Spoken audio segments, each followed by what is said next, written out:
Boche gold and diamonds. Buy now pay later. Thrikkadeeri കാരാട്ടുകുറിശ്ശിയിൽ റോഡില്ലാത്തതിനാൽ 34-കാരിയുടെ മൃതദേഹം 1/2 കിലോമീറ്ററോളം ബന്ധുക്കൾ ചുമന്നു.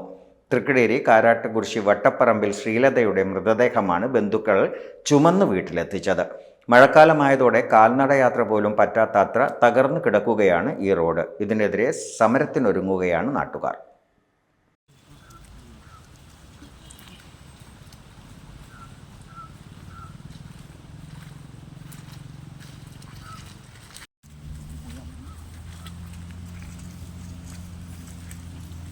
നാട്ടിടവഴിയെ അനുസ്മരിപ്പിക്കും വിധമുള്ള ഈ പാത 50ഓളം കുടുംബങ്ങൾ ആശ്രയിക്കുന്ന പ്രധാന വഴിയാണ്.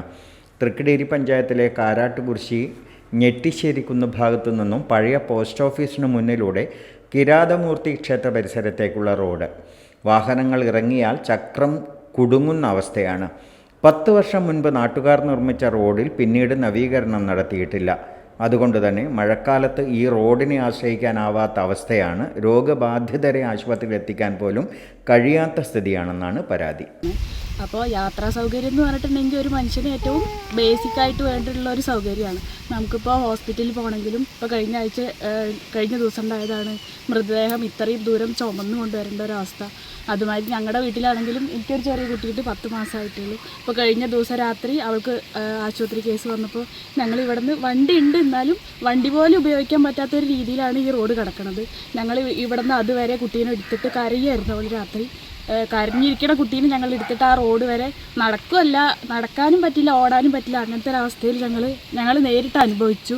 2021 ഓഗസ്റ്റിലും സമാനമായ സംഭവമുണ്ടായി. അന്ന് കാരാട്ടുകുറിശ്ശി ഞെട്ടിശ്ശേരിക്കുന്ന് വട്ടപ്പറമ്പിൽ കുന്നിന്മേൽ ചിന്നയുടെ മൃതദേഹം 1/2 കിലോമീറ്ററോളം ചുമന്നാണ് ആംബുലൻസിൽ എത്തിച്ചത്. നമ്മുടെ അമ്മ മരിച്ചിട്ടാണ് 5 കൊല്ലം മുന്നേ ഞങ്ങളുടെ അമ്മ മരിച്ചിട്ടാണ് ഇതേപോലെ അവിടെ നിന്ന് ഇത്രയും ദൂരം ബോഡി ഞങ്ങൾ അന്നാണ് അതിന് ശേഷമാണ് കുറച്ച് ദൂരം ഒരു 50 മീറ്റർ, ഒരു കൊല്ലത്തിൽ ഒരു 100 മീറ്റർ ചെയ്താൽ തന്നെ ഈ ഒരു 10 കൊല്ലം കൊണ്ട് എങ്ങനെ ഒരു 2 കിലോമീറ്റർ എത്തിയിട്ടുണ്ടായിരുന്നു. ഞങ്ങൾക്ക് ഈ റോഡ് നേരാക്കി തരാം, ഇല്ലെങ്കിൽ ഇവിടുന്ന് കുറേ ആൾക്കാർ താമസം മാറി പോവാന്നേ. ഇവിടെ താമസിക്കാൻ പറ്റില്ല, റോഡില്ല പറഞ്ഞാൽ. ഇന്നത്തെ കാലത്ത് ആരാ റോഡില്ലാത്ത താമസിക്കുക? ഇവിടെ നിന്നൊക്കെ സ്ഥലം വിറ്റിട്ട് പോകണു, ആൾക്കാർ പുറത്ത് പോയി താമസിക്കണം. ഫണ്ട് ഉപയോഗിച്ച് റോഡിൻ്റെ കുറച്ചു ഭാഗം കോൺക്രീറ്റ് നടത്തിയിട്ടുണ്ടെങ്കിലും ബാക്കിയുള്ള ഭാഗങ്ങളുടെ അവസ്ഥ ശോചനീയമാണ്. പ്രശ്നം പരിഹരിച്ചില്ലെങ്കിൽ ശക്തമായ സമരത്തിനിറങ്ങുമെന്നും പ്രദേശവാസികൾ പറയുന്നു. Time kids pre school, Mannannur road, Vaniyamkulam. Dot view news. കാഴ്ചകളാണ് ലോകം, കണ്ടു തുടങ്ങുക.